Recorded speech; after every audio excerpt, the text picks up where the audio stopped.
Chapter 4 is about consciousness. So we will talk primarily about sleep, dreams, and drugs.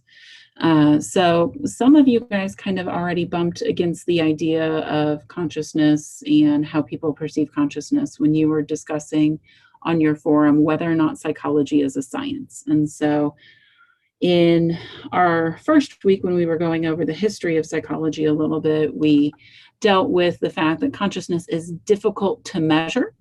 So what we'll be talking about this week are in fact a little bit of how we measure consciousness, and then we'll spend most of our time talking about altered states of consciousness.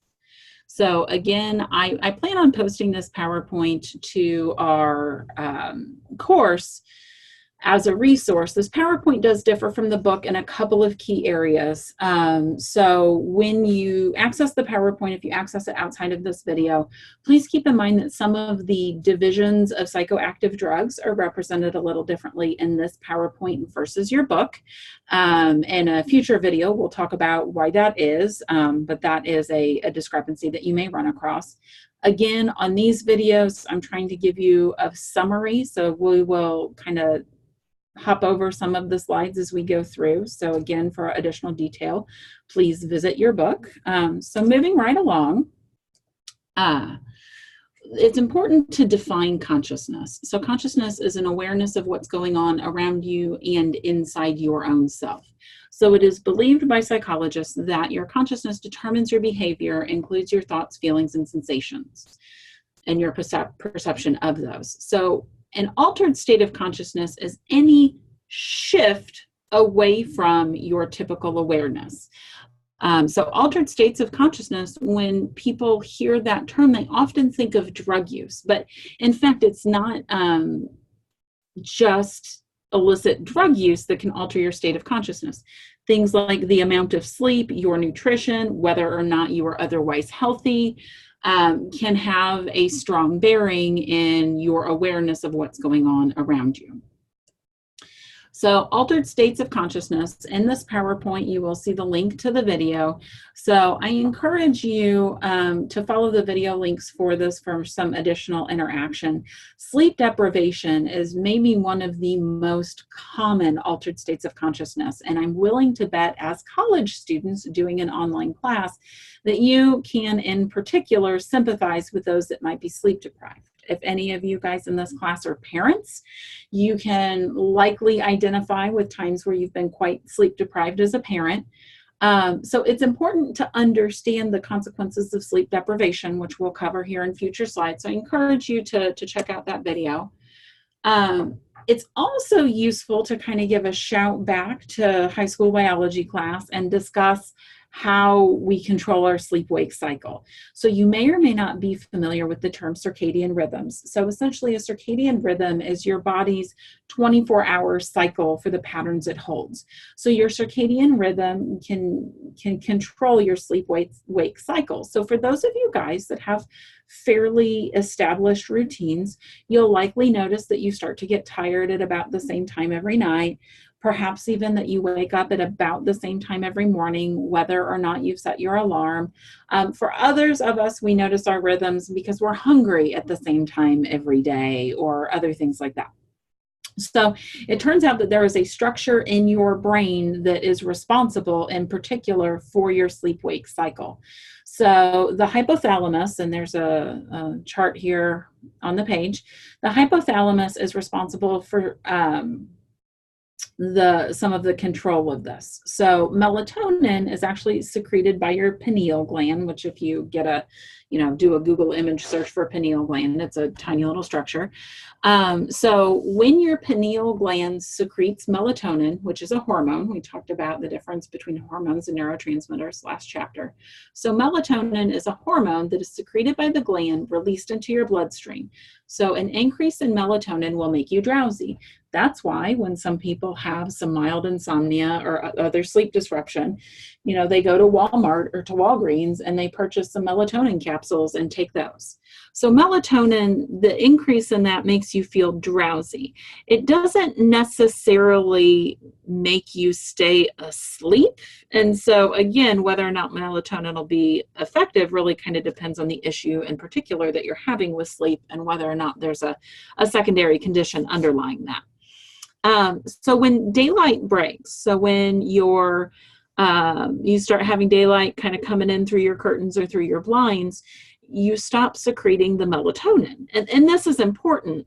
So it's been noticed by a lot of people that, it's good days for sleeping in or when it's rainy. And it actually turns out that there's a biological reason for that, because your brain adjusts, your master control unit adjusts secretion based on ambient characteristics. And so if it's really raining and overcast, you don't have as much light coming in through your window, you kind of trick your body's own natural sleep-wake cycle a little bit. So usually when we're meeting in class and I talk about this with students, it's like, all right, how many of you tend to oversleep your alarm on rainy days? And it usually is somewhere between just a couple to up to a third or half of the class will raise their hand and go, yeah, I slept in just last week. I overslept my alarm or whatever. So again, there is a natural rhythm that governs us. Now, when we drink caffeine, when we drink energy drinks and all of that stuff, we'll talk about that a little bit later because caffeine is in fact a stimulant. So we will talk about that when we get to psychoactive compounds in a future video for this week. But there are things that we can do that disrupt our own biological rhythm. And so those things that we can do to do that have consequences. Essentially, they demand a cost from you. But again, it's worth giving the shout back to basic biology so that you understand that there is a natural cycle governing this.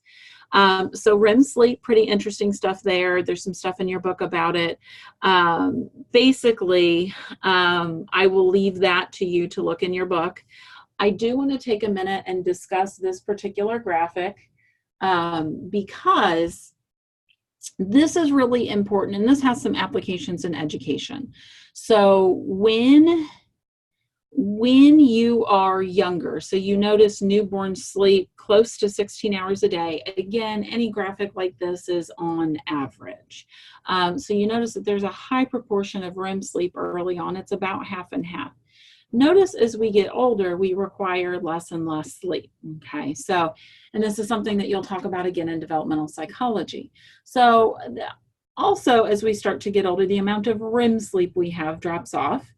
So you notice, if you think about school schedules, there's a lot of evidence out there that suggests that particularly for, students in the K through 12 educational system, they might have better learning outcomes if we started school and classes a little later.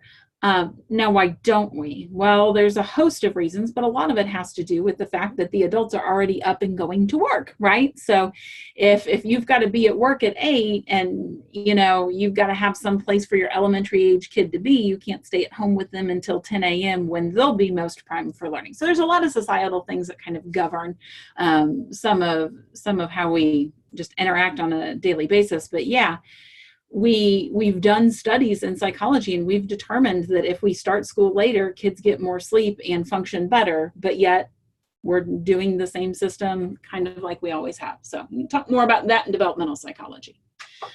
So the stages of sleep, again, that is in your book. I've got some slides on this in the PowerPoint. What you need to know about the stages of sleep are just the key features. So you need to know what hypnagogic images are, what hypnic jerk is, but I don't necessarily care that you can by name call out the differences in theta waves and alpha waves and that kind of thing. I just want you, if I gave you an example for you to be able to kind of pick it out. Oh yeah, that's hypnic jerk. So that would have been stage 1 sleep. So again, key features for stage 2. And key features for stages 3 and 4.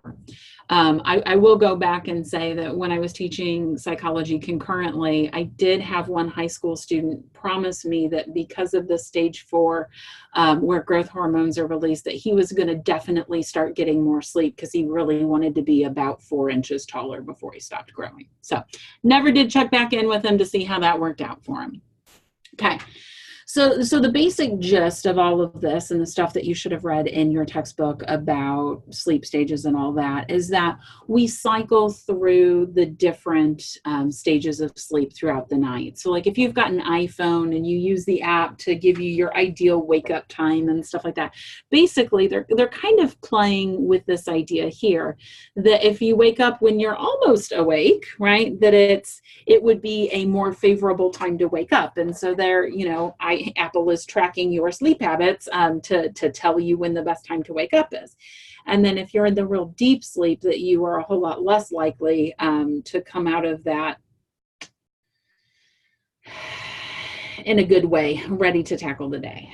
So anyway, so the idea that I want to leave you with is it's not that you spend 3 hours in stage 1 and then 2 hours and then an hour and then 45 minutes all at once, and that you just go through each stage once. You are cycling through the stages as you sleep. So kind of bear that in mind.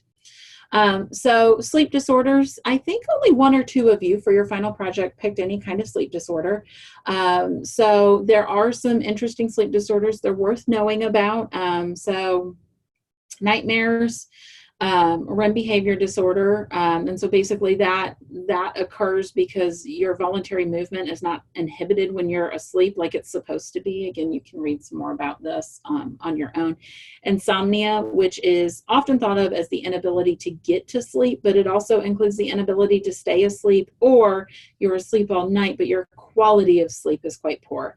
Somnambulism is the official clinical term for sleepwalking. So some of you guys may have some familiarity with sleepwalking. We'll talk about sleepwalking in one of the forums this week. Narcolepsy, which is the sudden engagement into REM sleep. And it's believed that narcolepsy may be triggered by certain emotional events and stressors. And then also sleep apnea is a super common sleeping disorder. So what happens in sleep apnea is that the person that is asleep actually stops breathing and then they start gasping. So the sleep is interrupted because the person actually stops breathing while they are asleep. So sleep apnea is associated with heart problems, other sleep problems, heart disease. And sleep apnea can be treated with surgery or a CPAP machine that basically forces air down the back of the person's throat and nose while they're sleeping to keep the airways open so that they can have a continuous oxygen supply. So many people know somebody with sleep apnea. One of the kind of the hallmarks is that, people wake up gasping. Some people that snore, they're snoring because they have sleep apnea. So again, most of you probably have some familiarity with at least one of those sleep disorders. So the other thing that I want to point out on this video before we stop is just the impact of sleep deprivation. So I'd like you to kind of pause the video and take a look at the different symptoms and effects of sleep deprivation. So if I can convince college students of anything in this class, it is that you take care of yourself, in particular when it comes to the amount of sleep you are getting and your nutrition.